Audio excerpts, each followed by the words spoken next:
સૌ વાલા મિત્રોને મારા જય સિયારામ। હું દુષ્યંત પાઠક શ્રી હનુમાનજી દાદાની અસીમ કૃપાથી એક નવા વિડીયો સાથે આપની સેવામાં હાજર છું। તો વાલા મિત્રો, આજનો ઉપાય આ વિષયની અંદર તારીખ છે 7મી જાન્યુઆરી 2026 અને વાર છે બુધવાર। પંચાંગની જો વાત કરું તો પોષ મહિનો ચાલી રહ્યો છે, કૃષ્ણ પક્ષ ચાલી રહ્યો છે, મઘા નક્ષત્ર, આયુષ્યમાન યોગ છે, સિંહ રાશિનો ચંદ્ર અને ધનુ રાશિનો સૂર્ય। અશુભ સમયની જો વાત કરું તો યમઘંટ સવારે 8:32 થી 9:52 સુધી છે અને રાહુ કાળ 12:33 થી 1:54 સુધી છે। તો વાલા મિત્રો, આ બંને અશુભ સમય કહેવાય। શુભ સમયની અંદર કોઈ શુભ કાર્ય ન થાય। શુભ કાર્ય કરવા માટે, શુભ યાત્રા કરવા માટે સારું ચોકડી તો સારું મુહૂર્ત લેવું જોઈએ। આજના દિવસે અભિજીત મુહૂર્ત નો સમય શુભ સમય છે। તો વાલા મિત્રો, અભિજીત મુહૂર્તને શુભ નહીં ગણવાનું। કોઈ સારું ચોકડી સારું મુહૂર્ત લઈ અને તમે કોઈ પણ કાર્યની અથવા યાત્રાની શરૂઆત કરી શકો। વાલા મિત્રો, આજના ઉપાયની અંદર વાત કરીશ તો વહેલી સવારે તમે સ્નાન કરવા બેસો ત્યારે નાવાના પાણીની અંદર 1 ચમચી હળદર નાખી અને પાણીને હલાવવાનું, હળદર મિક્સ કરી દેવાની। હળદર મિક્સ થયેલા પાણીથી જ નાહવાનું છે। વાલા મિત્રો, ચોખ્ખું પાણી ઉમેરી શકાય, સાબુ શેમ્પૂનો ઉપયોગ પણ કરી શકાય। સ્નાન થઈ જાય ત્યાર પછી વાલા મિત્રો, તમારે એક કામ કરવાનું, સફેદ કાગળ લેવાનું। એ સફેદ કાગળની અંદર 1/2 ચમચી જેટલા લીલા મગ તમારે પધરાવી દેવાના છે। જો તમારી પાસે લીલા મગ ન હોય તો હાથ ઉપર કાલના દિવસ પૂરતો એટલે કે 24 કલાક પૂરતો લીલો દોરો બાંધી રાખવાનો છે। જમણા હાથે તમે લીલો દોરો બાંધી રાખશો તો ઉત્તમ પરિણામ। ત્યાર પછી ગણપતિ દાદાના મંદિરે જવાનું અને તમારે દરો અને ગોળ શ્રી ગણપતિ દાદાને અર્પણ કરવાનો। ઓમ ગમ ગણપતે નમઃ આ મંત્ર યથાશક્તિ તમારે બોલવાનો। આટલું કાર્ય પતી જાય સંધ્યાકાળે પશ્ચિમ દિશા તરફનું મુખ રાખવાનું। એક હનુમાન ચાલીસા, કાગભૂષણી રામાયણજીનો પાઠ શ્રી હનુમાનજી દાદાને અર્પણ કરવાનો અને ત્યાર પછી રાત્રે સૂતા પહેલા પોતાની જ પથારીમાં બેસવાનું, પલાઠી વાળવાની તમારે અને ત્યાર પછી ઓમ કૃષ્ણાય વાસુદેવાય હરે પરમાત્મને પ્રણતક્લેશનાશાય ગોવિંદાય નમો નમઃ આ મંત્ર યથાશક્તિ તમારે જપી જવાનો છે।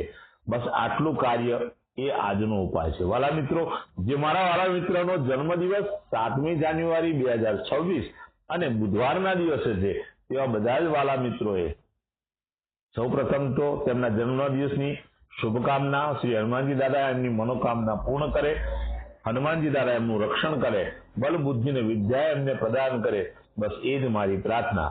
વાલા મિત્રો, જન્મદિવસ નિમિત્તે ઉપાય એ જ છે કે વહેલી સવારે મેં કહ્યું તે પ્રમાણે સ્નાન કરવાનું, મેં કહ્યું તે પ્રમાણે ગણપતિ દાદાના મંદિરે દરો ને ગોળ લઈને જવાનું, દાદા આગળ અર્પણ કરવાનું। ત્યાર પછી બીજું એક કામ કરવાનું છે કે સૂર્યાસ્ત થતા પહેલા વાલા મિત્રો, તમારે ઘીની બનેલી મીઠાઈ નાના નાના બાળકોને, ગરીબોને, જરૂરિયાતમંદ વ્યક્તિઓને વેચવાની છે। ઘીની બનેલી મીઠાઈ, બરાબર? આટલું કાર્ય કરવાનું।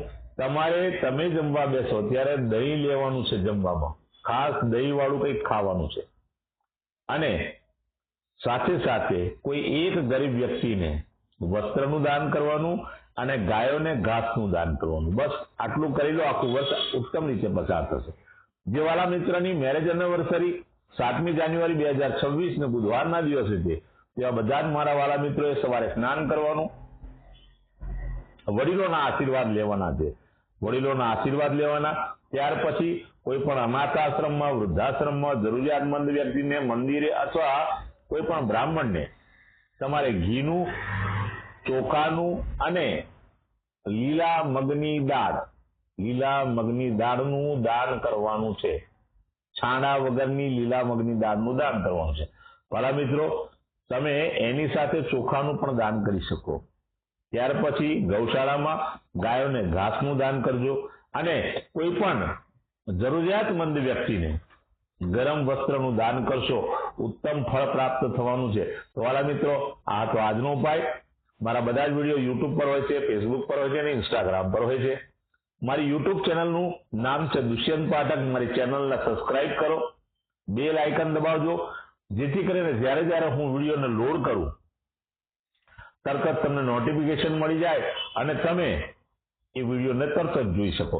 મારું ફેસબુક પેજ છે જેનું નામ છે દુષ્યંત પાઠક, ફોલો કરજો તો પણ તમને તરત જ વિડીયો જોવા મળી જશે.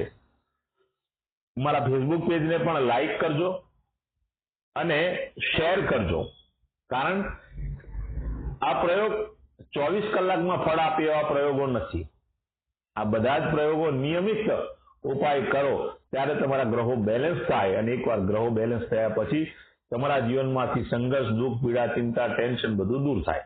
તો વાલા મિત્રો, પ્રાર્થના કરું છું આ વિડીયોને શેર કરજો, કોઈ જરૂરિયાતમંદ સુધી વિડીયો પહોંચી જાય અને કોઈ સંઘર્ષમાં પડેલો વ્યક્તિ બહાર નીકળે અને તમને ને મને આશીર્વાદ આપે. બસ એ જ પ્રાર્થના. નવા વિડીયોમાં ફરીથી મળીશું. આપ સૌને મારા જય સિયારામ.